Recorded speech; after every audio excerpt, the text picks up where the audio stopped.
1936,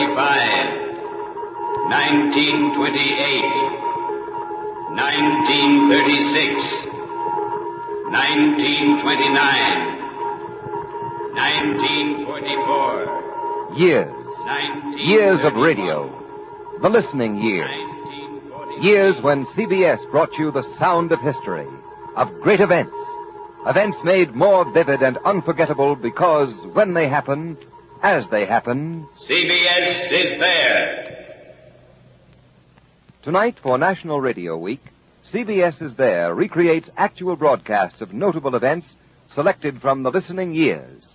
You will hear a president, a prisoner, a king, and plain people speaking to you again as they spoke to you before in memorable microphone moments.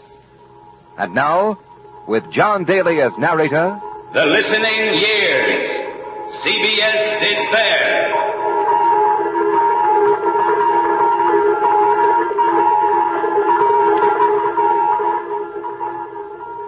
You have waited 3 years, 8 months, and 25 days for this moment. You have fought, worked, sacrificed, and prayed, and now it is here. Somewhere in the Pacific, it is happening 3,800 miles beyond Pearl Harbor, and you in Terre Haute, Okinawa, Berlin, and Birmingham, on ships at sea and down in mines, in crowded cities and RFD routes, you are there. Attention, peoples of the world. World War II is about to come to its official closing. We are on the Pacific Fleet flagship USS Missouri in Tokyo Bay for the signing of the surrender of Japan. We're on the veranda deck. Its great guns are pointed skyward to allow room for the Army, Navy, Marines, and the representatives of the nations who are here. Lieutenant General Jonathan Wainwright is here, he who surrendered at Corregidor, and Lieutenant General Arthur Percival, who surrendered at Singapore.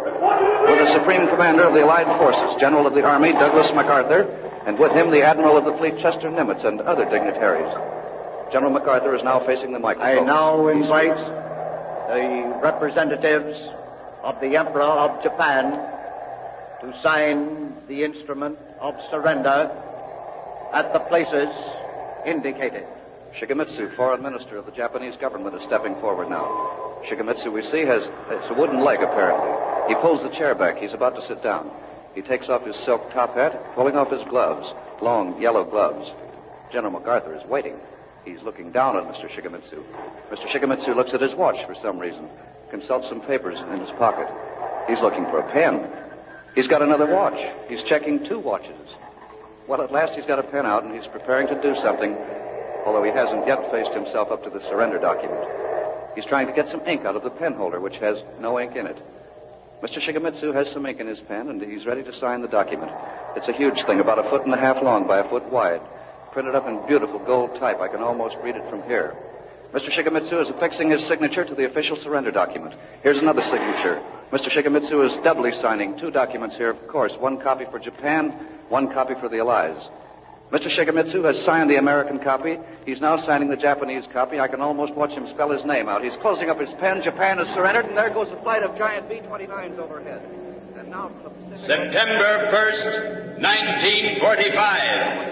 Japan surrenders unconditionally, and World War II is over. CBS is there.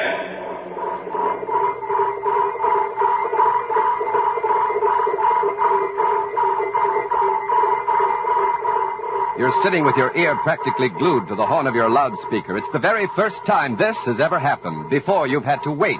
You've always had to wait or catch the news off a ticker or go downtown and stand outside the newspaper office to see them chalk up bulletins. But now the annual moment, the traditional day of days for thoroughbreds at Churchill Downs, Kentucky is here, and you are there. They ought to be coming to the post soon for the 62nd running of the Great Kentucky Derby. Yes, here comes the parade to the post now. The band struck up the traditional theme song. I think you folks can recognize it. Now here come the horses for the parade to this post. Spanish Blaze coming out first. Now here's 20 Grand. 20 Grand, the big bay horse, comes out at the track of the bound. Full of fire, full of fire. And there comes Mate with the dash and the jump. Going to be a hard battle ahead. Here are the others now as they take their post position. Here's how they line up now. Positions 1 to 12. Sweep all.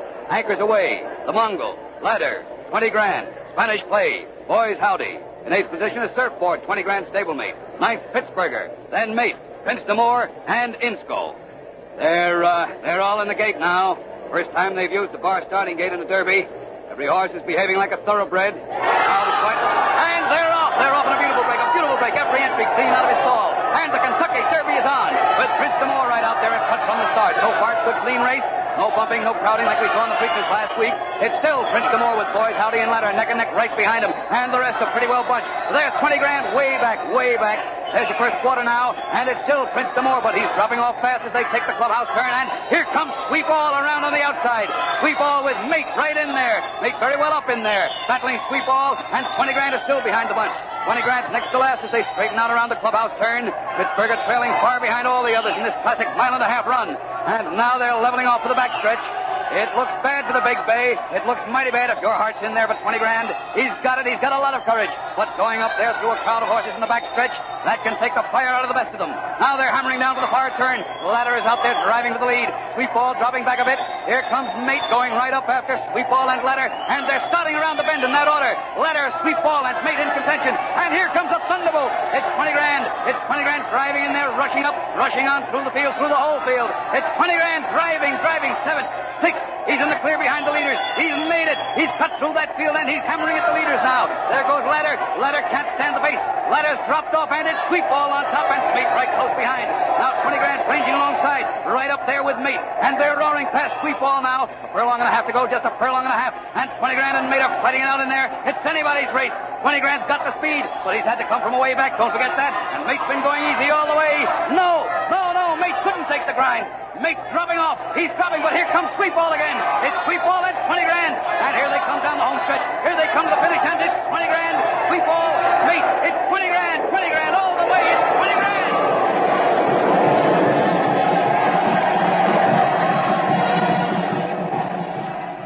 May 16th, 1931. The Kentucky Derby is broadcast for the first time. CBS is there.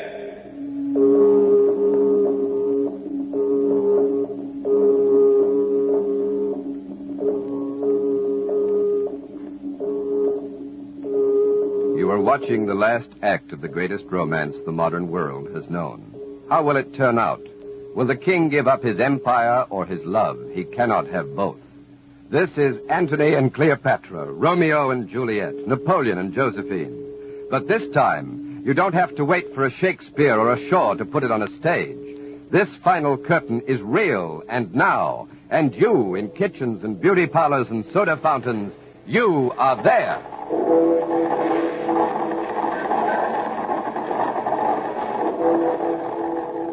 This is Windsor Castle, His Royal Highness Prince Edward.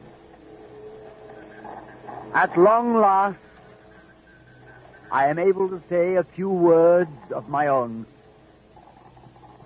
I have never wanted to withhold anything, but until now, it has not been constitutionally possible for me to speak.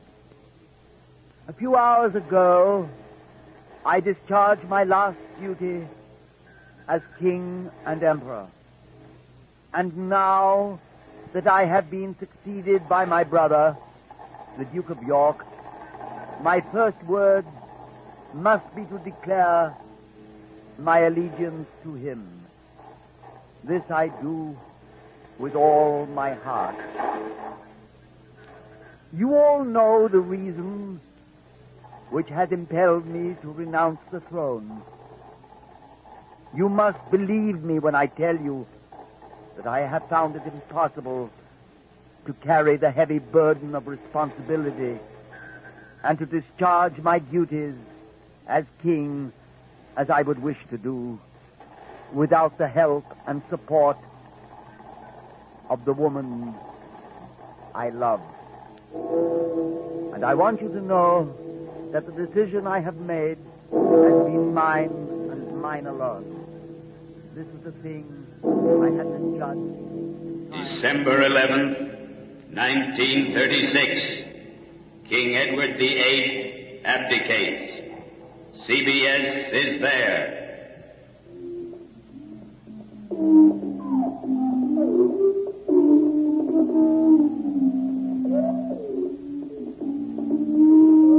You've put the kids to bed, And you and the missus are spending this quiet spring evening at home, reading, because it's too chilly to go out. She's reading the latest bestseller, Edna Ferber's Cimarron, and you're thumbing through a copy of the Literary Digest. Suddenly, you're bored. You put the magazine down and walk over to your Super Heterodyne and casually start twisting the dials, tuning from station to station, listening for something to listen to.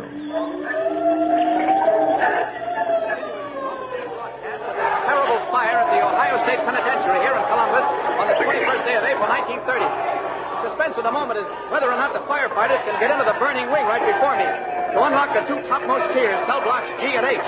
There are approximately 150 men trapped in there. They've got to get in there fast, or else those men inside are lost, and their number will be added to the already ghastly total of about 200 prisoners already suffocated and burned to death, and 300 injured in this terrible, terrible disaster. The scene around me is inferno. The prison yard is lit up by batteries of floodlights on the walls, by the flames of the fire itself. Hundreds of men milling around here, firemen, guards, soldiers from Fort Myers with bayoneted rifles, nurses, doctors, priests, ministers, interns. All the convicts have been let out except those trapped up in this wing. Some of the convicts have escaped. One just walked out the front gate in all the confusion. Many of the prisoners are helping, carrying out dead and injured and laying them down on the lawn in front of the guardhouse. They're covered with tarpaulins, newspapers, blankets. It's a horrible scene. And now, here's a convict. Here's prisoner number X46812, a former preacher. Probably the best-known man in this prison, a lifer doing time for murder.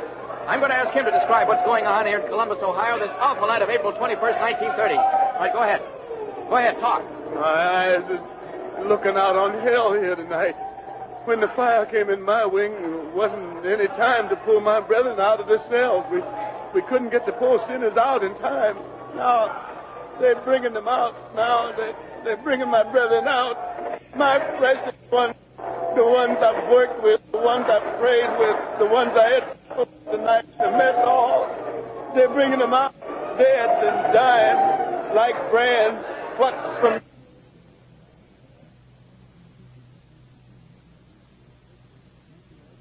This is CBS in the Paramount Building in New York. Due to transmission difficulties, we've been forced to interrupt our dramatic broadcast from inside the walls of the Ohio State Penitentiary, where a fire is raging this night of April 21st, 1930. We're trying to... What? We have made contact with our CBS announcer again. So, over to Columbus. One of the prisoners here describing in his own words what's going on. The fire in this wing before me, the one in which the 150 prisoners are trapped in their locked cells, this fire, it's completely out of control. The firemen are pulling away. The wall's beginning to go. The roof. You can see the bars. You can see them. This is terrible. This is terrible. Nothing anybody can do. The wall. The wing has collapsed. It's down. All down. The men are lost. I've never seen anything like this before in my life. April 21st, 1930. The Ohio State Penitentiary burns. CBS is there.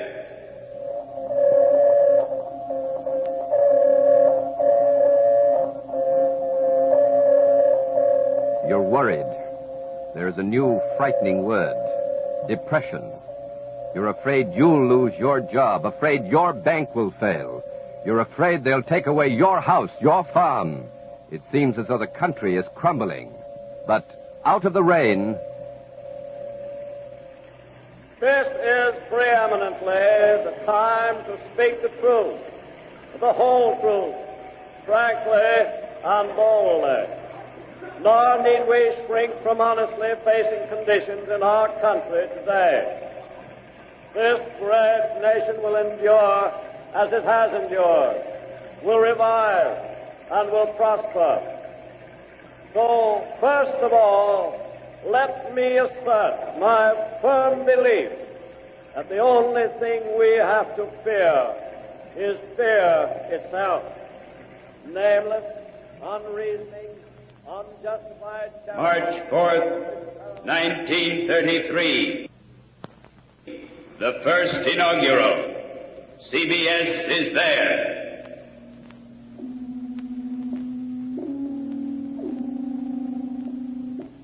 You are at peace, but the other side of the world is at war. You are a worker in the arsenal for democracy, a soldier in training, a parent dreading the inevitable. You search your very soul. You ask, What's all the shooting about? And you get the answer. In the future days, which we seek to make secure, we look forward to a world founded upon 4 essential human freedoms. The first is freedom of speech and expression everywhere in the world. The second is freedom of every person to worship God in his own way everywhere in the world.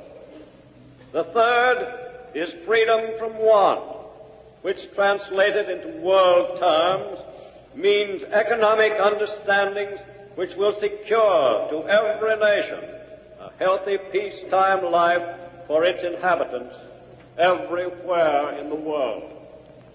The fourth is freedom from fear, which translated into world terms means a worldwide reduction. January 6, 1941. A message to Congress. CBS is there.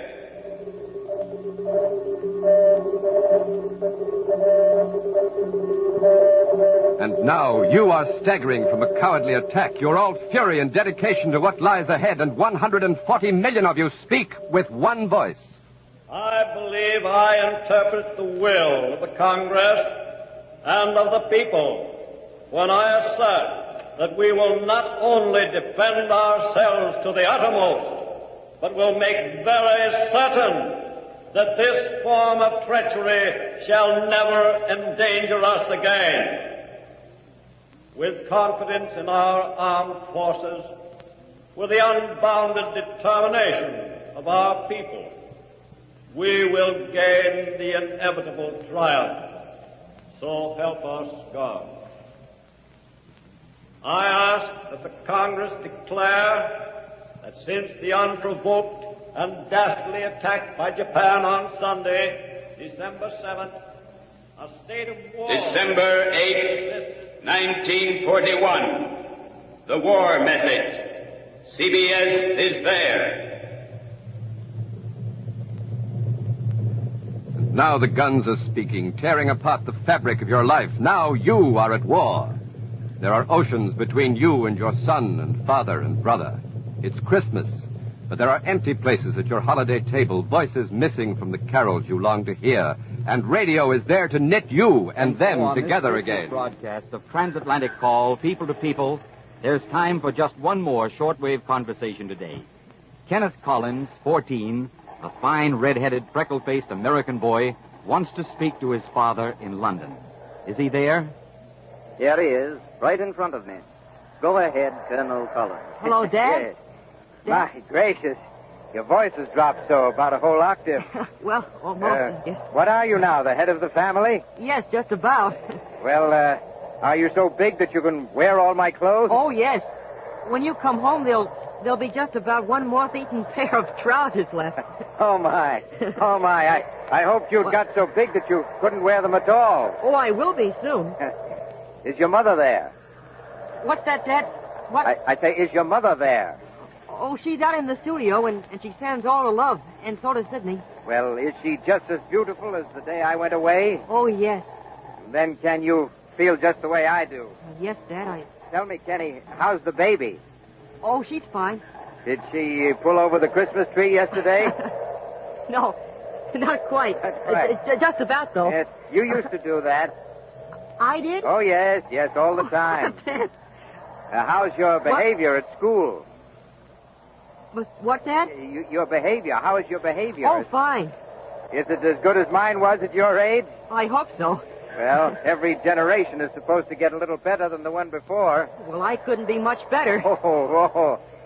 Well, Kenny, our time's getting short. Dad, I guess... The Scotch people here have a very, very lovely way of saying goodbye. Yes? Yes, they always say, God bless. I want to say God bless to you, to Mother, little Sidney, all your grandparents, and it comes from the bottom of my heart, son. Well, goodbye, Dad, and come home soon. I wish we didn't have to, but our transatlantic family reunion is just about over. Christmas, Before we go, 1943, New York and London.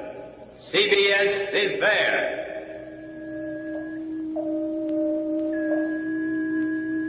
You know it has to come sometime.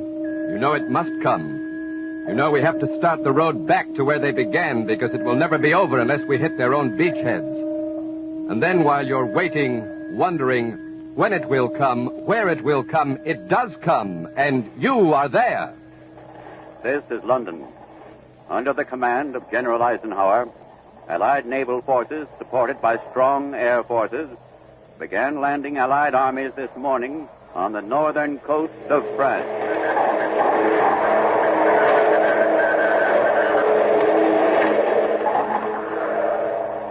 This is London again.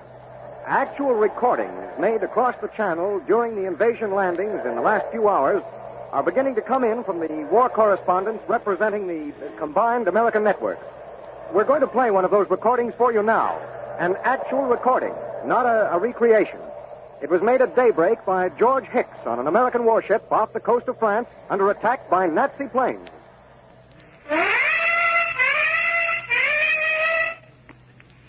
Our own ship has just gave its warning whistles, and now the flak is coming up in the sky. Here we go again. Another plane's come over.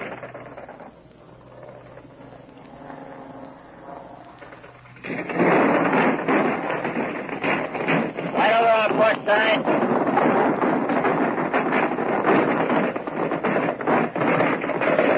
Trains are making an arc right over our bow now, and disappearing into the clouds before they burst.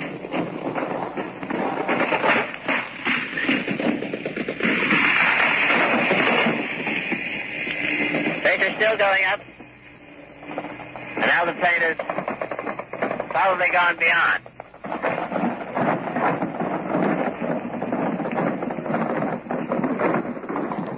Looks like we're going to have a night tonight. Get it there, boys. Another one coming over. And a cruiser right alongside of it, firing up.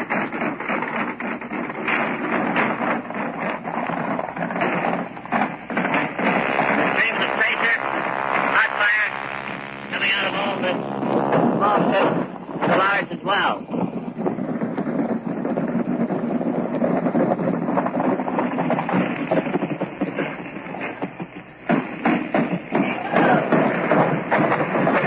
Is falling down through the sky and circling down. Maybe a hit plane.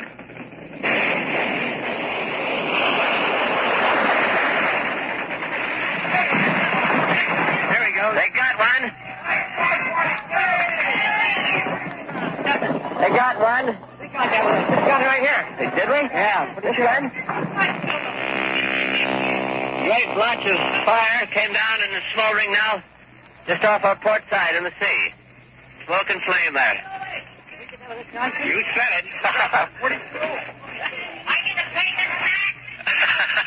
Make it look like it. We've had a few minutes pause.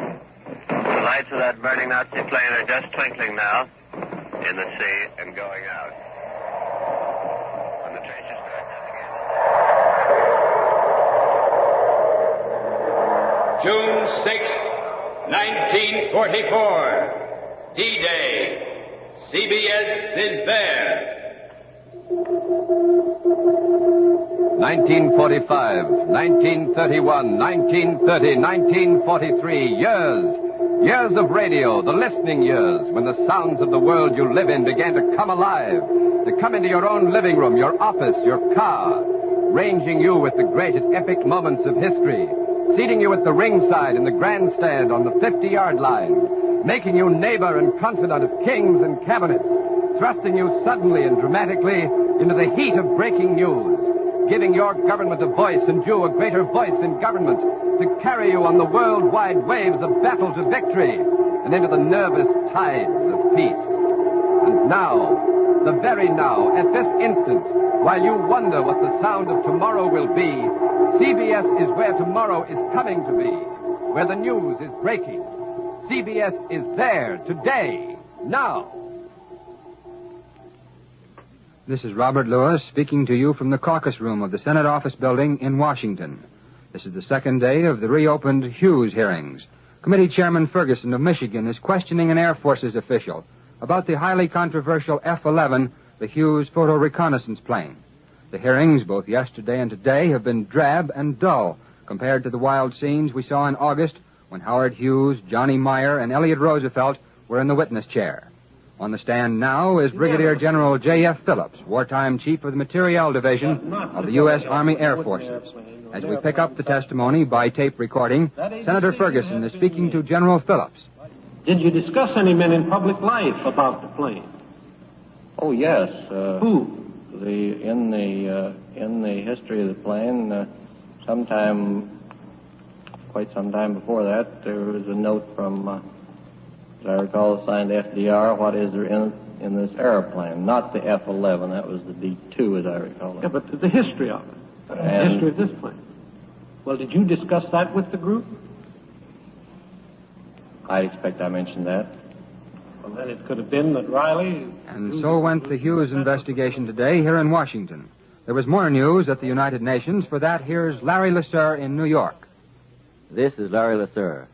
At the United Nations here at Lake Success today, Britain's Sir Hartley Shawcross speaks on the proposal for the so-called Little Assembly. Can one imagine Mr. Wyszynski getting up in court and addressing the tribunal and saying, "Gentlemen of the jury, this prisoner is guilty. Evidence, don't let's bother about evidence. Pravda says he's guilty. TASS proclaims he's guilty. Documentary proof, gentlemen, this is a farce. I say he is guilty. He is flagrantly guilty. Off with his head. Off to Siberia." The chairman, Joseph Bech of Luxembourg, then recognizes the delegate of the Soviet Union, Andrei Wyszynski. Такими, знаете ли, ласковыми, обвораживающими глазами удав смотрит на кровь. His gray head bobbing up and down, Mr. Wyszynski vigorously declares his opposition to the formation of the so-called Little Assembly. I am listening to the English translation over my earphone. Mr. Wyszynski is comparing Mr. Shawcross to a snake. A snake, which he says transfixes a rabbit with its magnetic eyes and says, "Won't you let me embrace you?" Then crushes the rabbit. But, says Mr. Wyszynski, Mr. Shawcross has miscalculated. Mr. Shawcross does not have the magnetic eyes of a boa constrictor, and Russia is not a rabbit. And so the international debate goes on another day in the United Nations. CBS is there today, tomorrow, always. November 6th, 1947, the United Nations. CBS is there. You have heard The Listening Years, a special broadcast in the series CBS is There, produced and directed by Robert Louis Cheon. The Listening Years was written by Alan E. Sloan and was presented for National Radio Week. We hope it served to remind you that CBS is there means you are there, not only imaginatively at great events of the past, but also you are there in fact, as CBS this week and every week brings you its real up-to-the-minute coverage of history in the making. This is CBS, the Columbia Broadcasting System.